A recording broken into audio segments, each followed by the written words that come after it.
की उसमें एक बात ये ऐड की गई कि मुफ्ती जो सलमान अजहरी साहब है उनकी रिहाई की भी बात की गई। का वक्त मांगा है तो उनको दिया जाए।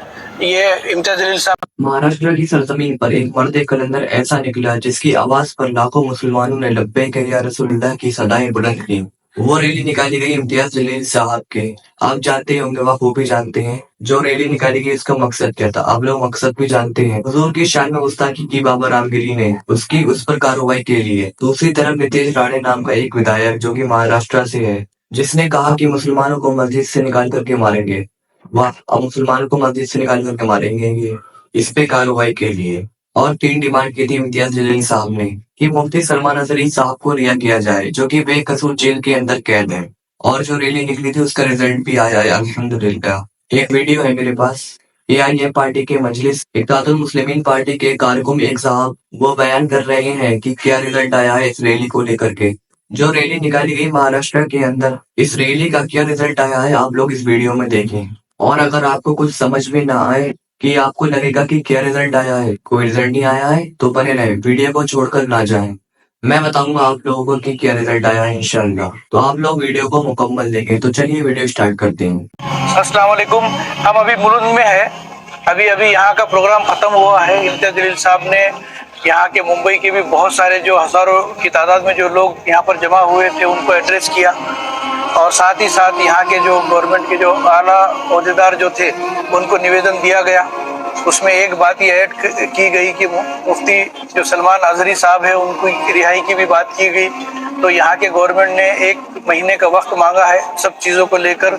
सबसे पहले तो वो रामगिरी महाराज की उसको अरेस्ट किया जाए, उसके जो कलम लगाए गए हैं उसको चेंज करके उसके ऊपर सख्त से सख्त कार्रवाई की जाए। दूसरी चीज़, नीतीश राणे जो 1.5 फुटिया है उसके ऊपर नकेल लगाई जाए और उसके ऊपर भी सख्त से सख्त कार्रवाई की जाए और उसको भी अरेस्ट किया जाए। और तीसरी चीज़, सलमान अजहरी साहब की रिहाई। तो ऐसा तय पाया है कि गवर्नमेंट ने जब 1 महीने का वक्त मांगा है तो उनको दिया जाए। ये इम्तियाज जलील साहब का फैसला है। मैं सिर्फ उनका फैसला आपको सुना रहा हूँ जो मुझे समीर बिल्डर साहब के जरिए पता चला है। और अभी सबको जहाँ जहाँ पर आप हैं वहाँ से वापस हिफाजत के साथ वापस लौट जाना है। मेरी आप लोगों से गुजारिश है कि अपनी अपनी हिफाजत करते हुए आराम से वापसी की तैयारी कर लीजिए और वापसी के रास्ते पे लग जाइए। जहाँ जहाँ आपको ज़रूरत पड़ती है हम लोग और दूसरे वॉलंटियर्स जो जिनके नंबर्स वगैरह दिए गए हैं अलग अलग ग्रुप्स में, वो आपके लिए अवेलेबल रहेंगे।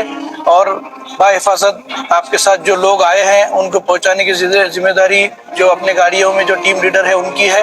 तो आप अपनी जिम्मेदारी निभाइए और हिफाजत से घर पर पहुंचिए। बहुत बहुत शुक्रिया। तो देखा आपने इस वीडियो को, समझ में आया कुछ आपके। इम्तियाज जलील साहब ने 3 डिमांड की थी जैसा मैंने आपको अभी बताया। कमिश्नर कलेक्टर से महाराष्ट्र के अंदर जो विज्ञापन सौंपा था तो उन लोगों ने 1 महीने का टाइम मांगा था इम्तियाज जलील साहब से। इम्तियाज जलील साहब ने अपने अजीज अहबाब से राय मशवरा करके मीटिंग करके सरकार को मतलब गवर्नमेंट को 1 महीने का टाइम दे दिया। आप सोच रहे होंगे कि क्या रिजल्ट आया है, ये रिजल्ट आया है। अब हम लोग इस नतीजे पर पहुंचे। अब आप अंदाजा लगाइए कि हम लोग जो इस नतीजे पर पहुंचे, गवर्नमेंट ने हमसे 1 महीने का टाइम मांगा, ये क्यों मांगा? जब हम मैदान अमल में उतरे, अगर हम अपने घरों में बैठे रहते तो ये नौबत आती? सरकार ने हमसे टाइम मांगा 1 महीने का, बाकी अल्लाह मालिक है। 1 महीने के बाद देखते हैं कि ये लोग क्या करते हैं क्या नहीं करते हैं। बाकी अल्हम्दुलिल्लाह, अल्लाह सलामत रखे इम्तियाज जलील साहब जैसे नेता को, इम्तियाज जलील साहब जैसे लीडर को। ऐसा लीडर होना चाहिए, चाहे वो समाजवादी पार्टी का हो या कोई और पार्टी का हो, कोई भी हो। मुसलमानों के वोट बटोरते हैं वो खाली बस, बाकी अब जनता।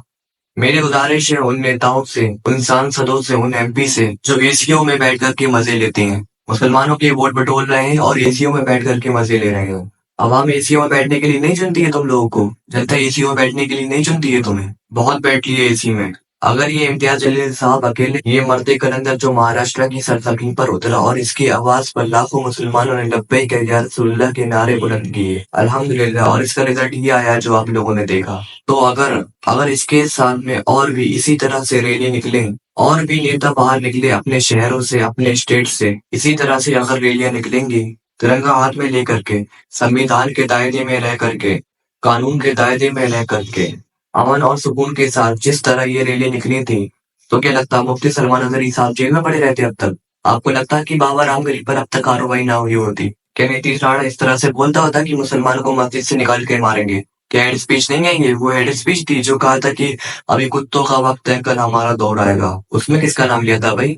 और ये किसका नाम ले रहा है कि मुसलमानों को मस्जिद से निकाल के मारेंगे? इसकी इतनी औकात हो गई कि मस्जिद से निकाल के मारेगा। लेकिन अफसोस मुसलमान मुत्तहिद। अभी देखा कि किस तरह एक ही आवाज पर मुत्तहिद हो गए सारे। मुत्तहिद नहीं है, लोग कार्रवाई नहीं करवाते, लोग एफआईआर नहीं करते, इन पर सोचते हैं कि कुछ नहीं हो रहा है। सब कुछ इनका प्रशासन, इनका सब कुछ इनका है। एफआईआर कराने से कोई फायदा नहीं है मेरे अजीजों, बहुत फायदा है। अभी तो नहीं है ये कलम जो है ना, अगर ये चल गया जब, तो कभी ना कभी तो फाइल खुलती है ये, कभी ना कभी तो नंबर आएगा। ऐसा नहीं है, आप कराएं एफआईआर। जहाँ भी मुसलमानों पर जुल्म हो, जिस तरह से भी हो, किसी के साथ मुबलिंचिंग हो, कहीं पे अगर किसी बुजुर्ग के शान में गुस्ताखी हो, मस्जिद के अंदर या कुरान पाक की बेअदबी हो, अल्लाह ना करे नाउजुबिल्लाह, कुछ भी इस तरह का होता हो, अगर मुसलमानों पर कोई भी जुल्म होता है तो आप कराएं एफआईआर। आप ये ना सोचें कि हमारी कोई नहीं सुनता, वक्त आएगा। लेकिन जब ये कलम चल जाएगा और एफआईआर हो जाएगी, तो कभी तो फाइल खुलेगी, कभी तो शिकस्त होगी, कभी तो शिकंजे में फंसेंगे ये। आप ये ना सोचें कि एफआईआर कराने से इन पर कुछ नहीं हो रहा है, आप कराएं एफआईआर।